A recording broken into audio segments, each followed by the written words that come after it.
Hey, Betsy, want me to tell you a story? No, Ted. I don't want to. Last time you scared me so badly I couldn't sleep for a week. I really don't want to hear it. Too bad. You're hearing it anyway. There's a cabin deep in the woods that no one goes near. Locals say the trees themselves whisper at night, bending closer when you walk past, as if they're listening. A few years ago, a hiker thought it would be fun to stay there overnight. By sunset, the shadows inside had grown long and twisted, stretching across the walls in impossible ways. The door slammed behind him, even though he hadn't touched it, and the windows reflected faces he didn't recognize. Faces that grinned. Inside, the floorboards creaked with footsteps above, though the cabin was empty. Whispers came from the walls, soft at first, then louder, repeating his name, mocking him. Every attempt to leave ended the same.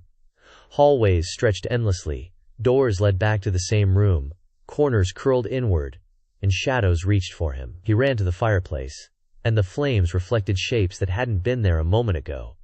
Human figures, distorted, watching.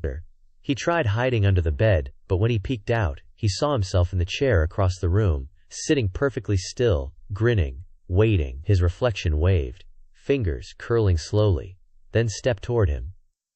He bolted for the door, but outside, the trees had moved. Branches snaked down like fingers, roots curled around his boots. The wind carried whispers of every word he had ever spoken, repeating them in tones not his own. By midnight, he was stumbling through the forest.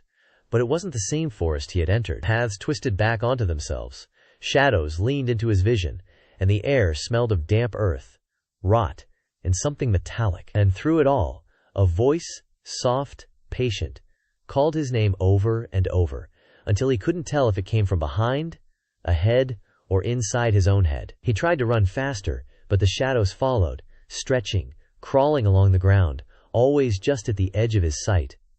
Eventually, he tripped and fell, and then he saw them. Dozens of reflections, standing silently among the trees, grinning.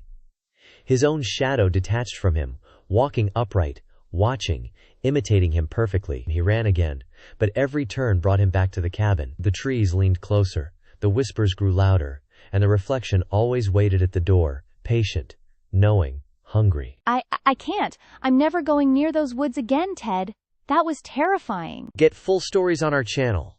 If you like this kind of thing, then please like, subscribe, and comment.